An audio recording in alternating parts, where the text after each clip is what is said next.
Hey guys, welcome back to Let's Play Star Ocean 3. Last time we defeated Lennart in a slightly difficult fight because I had the right preparation and because I maxed out my levels. This time, let's try and take her on solo. Now, for this fight, I am trying to get as many battle trophies as I can based on the fact that I'm on Galaxy difficulty level. I could get more if I was on Universe or the final one, which I don't think I'm going to be able to unlock by the end of the game. I might do a little bit of extra stuff just so I can unlock it and show you what it is. If not, I will tell you what it is by the end of the DLC, or what it's called anyway. Now, for this fight, we're going to go with the metal pipe because there's actually a battle trophy for defeating her with the metal pipe as opposed to a good weapon. So we're going to put that on.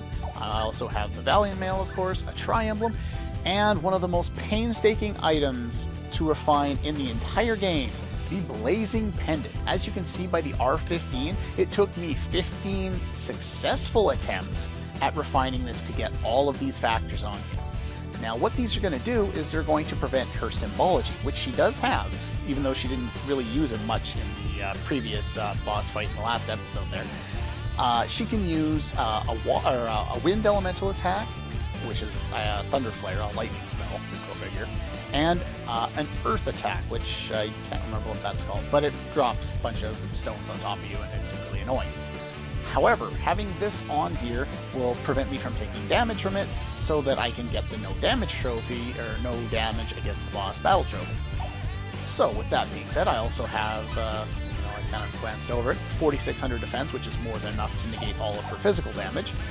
And as far as skills go, most of his techs don't really do that much damage against smaller enemies.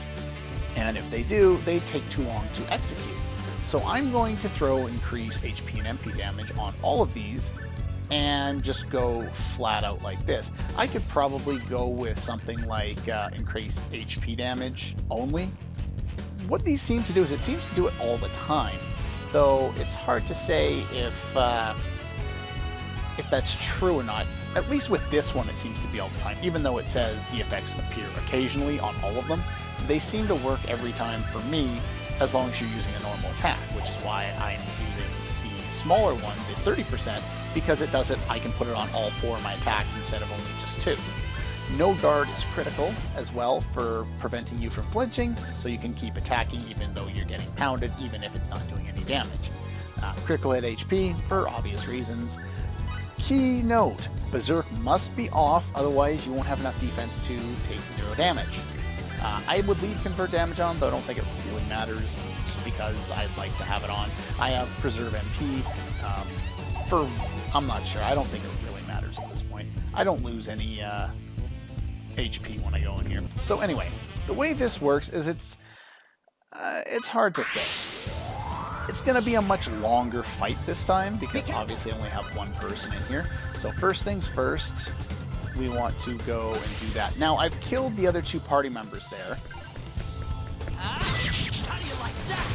And the reason why I've done that is so that I can do it solo. You must do it solo right from the start of the battle. Let's see, Might Tablets, we're going to do those right off the bat. But yeah, we're going to get those 2 battle trophies right off the bat. We're also going to get triple experience. Stone Rain is the other one. You can dodge it sometimes, but it does have a rather wide field. Basically, all I'm going to do is attack it. My gauge will get broken again, and then it'll build up again. But basically, having those increased HP and MP damage factor or skills there allows me to deal both HP and MP damage. Now, I'm not sure if this tactic is actually doing more damage physically, or if I'm doing more damage to MP, or if I'm doing more damage to HP. I'm not sure how I end up doing her, but I find that this guy can usually beat her in about, I don't know, 5 minutes or so. And since you get the timed battle trophy for beating her in under 10 minutes, it's quite easy to get like this. Now, sometimes if you run back far enough, you can hit her into the air, and getting you a couple of hits in before you can before she can hit you again, which is nice. Now this will probably be Lightning Strike. Oh, I thought it was Flare. It's very similar. Sometimes it doesn't work, obviously. So for the most part, that's this boss fight. When you have basically enough defense and a Blazing Pendant, you can't really take any damage, so it's not really all that interesting to watch the remaining of the battle. I just want to show you how many battle trophies I can get in one fight because of it. So I'm going to cut out the rest of this fight here. Basically, it's going to go the same way as it has up until now. Having no guard helps it so you don't flinch, and other than that, just keep wailing away, and I will see you in a moment.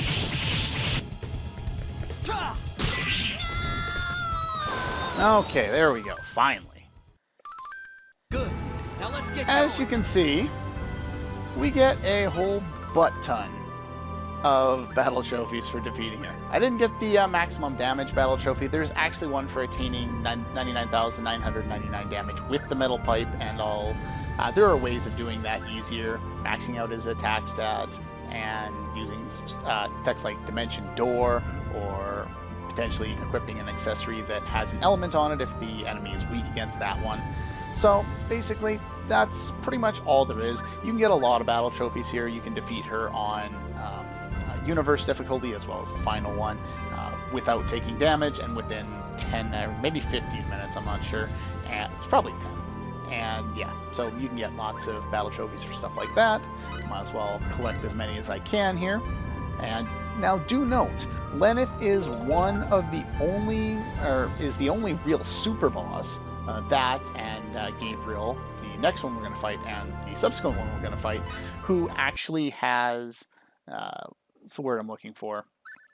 You can't fight her more than once. So you have to get all the battle trophies you want here and now, which is why you want a decent strategy for trying to get them all in one fight.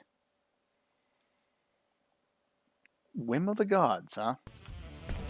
Anyway, this leads us to floor 211, where the final boss of the area takes place, but not the final boss in general. So, if you remember, this is an area we've been before. This is where we escaped last time. I don't think there are any enemies left around here, but I do want to take a quick break. I want to heal up. I want to set up my other setup for fighting this other boss here. And you can use the same strategy if you want to defeat this upcoming boss solo. Unfortunately, they didn't put a save point in here, so I'm going to heal up, make a save state, and I'll see you in a moment. Okay, we're back, and we're very similarly set up to the way we were for the Lenneth fight, although this time I've gone with dual tri-emblems for both Fate and Maria. For Cliff, he's set up the same way he was before. The reason for this is it ups their attack and only drops their defense by about 200 to 300, and it makes it so I don't have to throw on other things like Might Tablets or Power Up or something like that. Maria is very close as well. Now, the items that we've been collecting here, such as all of the different berries, you can give these to whoever you want, really. Ideally, you build up people's strength. So in Maria's case, she's better with MP, so it's better to build up her MP. Cliff and Fate are better with HP, so it's probably better to build up their HP. So it really doesn't matter what you decide to give anyone. So I'm going to go this route, which brings them both up to the highest amount that I can manage. You could give Fate one more and max his out, but I really don't care. It doesn't really help me any. So Magic Plus berries are for MP, and I'm going to give those all to Maria. And I also have a single Magic Berry, which is 10%, so I'm going to give that to her as well. And I'm going to give her all of my Strength Berries. You could have done this at any point in time. It isn't particularly important. Actually, I'm going to check on her stats, see if she's maxed out at this point. No, not really. I could give more to Fate as well, I guess. We're not going to gain any more stats at this point, so I'll give him a few, why not? Basically, keep them pretty close. There we go. And the defense berries I want to give to Fate because he has the highest defense value, and most of my soloing efforts will be done with him for other reasons apart from the fact that he best able to tank them. The rest of these aren't particularly important. Agility doesn't change much, dexterity doesn't change much, at least at this point. On higher difficulty levels, your hit stat is more important, and the enemies can parry and block you a lot easier, so these are more important, but I really don't care for them. Again, intellect doesn't mean anything to me. I don't use spells, so... Anyway, with that being said, let's just heal up real quick. And... nope. Let's use some blackberries. Alrighty then. So, oh yeah, I have switched my skills back to where they belong. Pretty much how we expect them to be at this point. So, let's go in and fight the final boss of the area.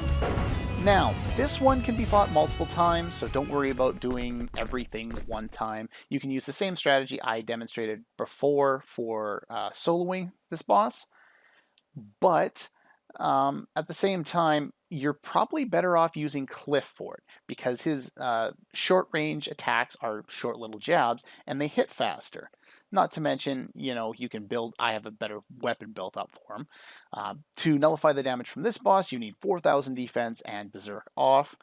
You can, like I said, use that strategy with Cliff instead, because this boss does not have a battle trophy for defeating him or her with, what's that, the metal pipe. So you don't need to use Fate for this one.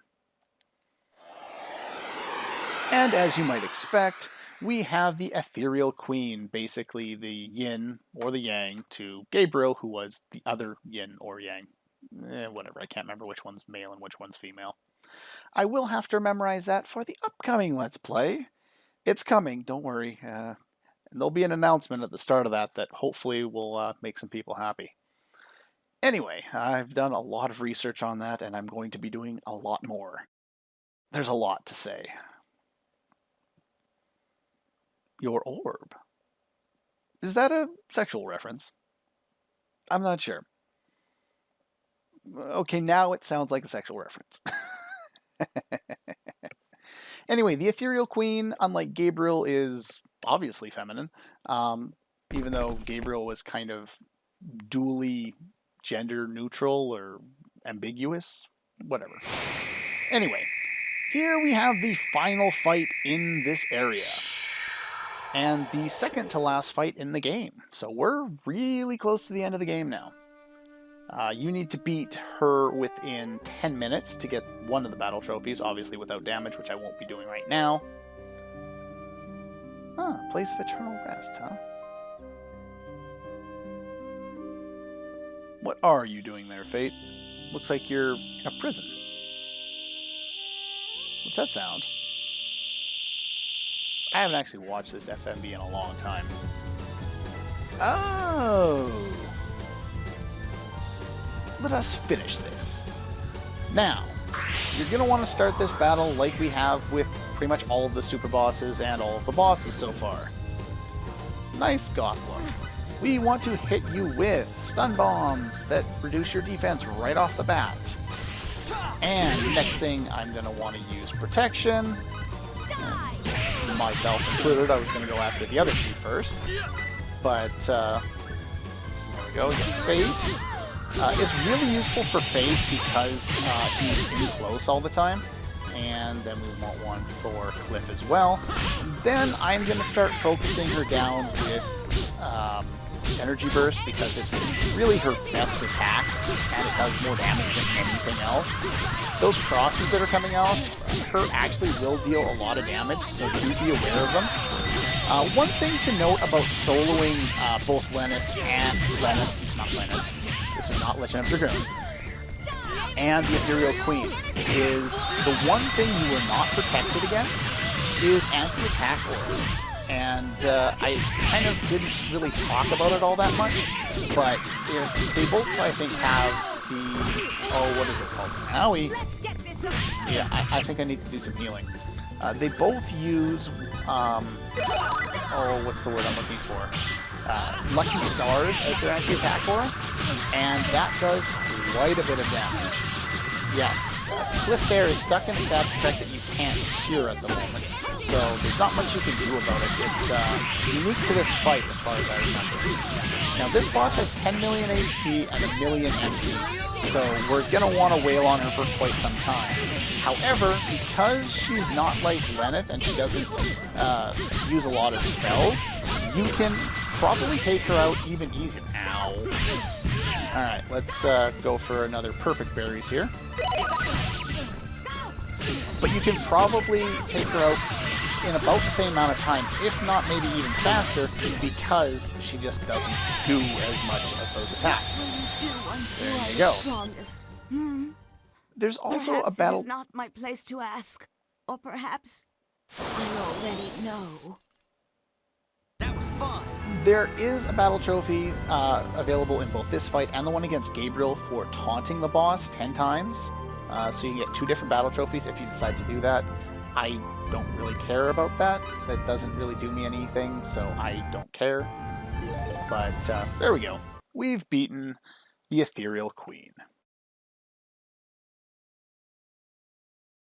The ultimate misfortune. You have been warned. Now, the orb she was talking about is the Angel Orb. And here we can grab the last of the map for the area. For some reason, there's a lot of extra map around here. So, like, we can go all the way up all of these if we want to max out, but we don't need to, so. Anyway, all of the enemies have been cleared out of here, so that's plenty of fun. So we can just warp ourselves right out as soon as we get to the elevator. Now, the one final boss is not here. It's actually located in the Ursa Lava Cave. Now, the reason why I went and did the other part of that cave first was because in order to get to this final boss, you need to get this item, so I couldn't have done that boss at that time.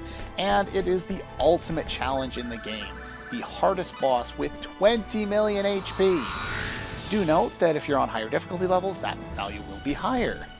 Yeah, the amount of HP is insane. The amount of damage output is insane. This is going to be a difficult fight. And I have nowhere near the time for it, as suggested by the battle trophy time limit to do in this episode, so I'll do that next time. I don't think I really need to prep much else for this fight. I've already done pretty much all I need to do, so we're just going to head straight over there. The other reasoning for why I didn't fight, why I went over and took out the other dungeon, the Ursa Lava Cave, fighting, Fate and Pepita and Roger, was just because they're so much weaker than the bosses we fought now. It's kind of anticlimactic to do it then, that you don't get anything useful from it. Let's see if we got one more scene here. No, guess not. What do we got? Heroic Elixir, Curry Rice, Paladin's Helm. Oh! This is the Damask Cape. This is the equivalent to the Baneslay and the Mithril Gauntlets for Pepita. And Boyd is the only one who can make this. It's the best item you can item create for her. So yeah, if you don't recruit Boyd, the only way to get this is to get lucky enough for him to make it. So, there you go, I guess. And most of this stuff is all in the store now. Not that I care. But anyway, that's going to do it for this episode of Let's Play Star Ocean 3. Next time should be one of, if not the final episode. Wow, that's a lot of bonus content. This is what, 118? 119? There's like 20 episodes of bonus content for this game. And I did a lot of it off screen. Thank me for that. You did not want to watch me trudge through that dungeon. It's just so time consuming. Anyway, that's going to do it for this one, and I'll see you guys next time.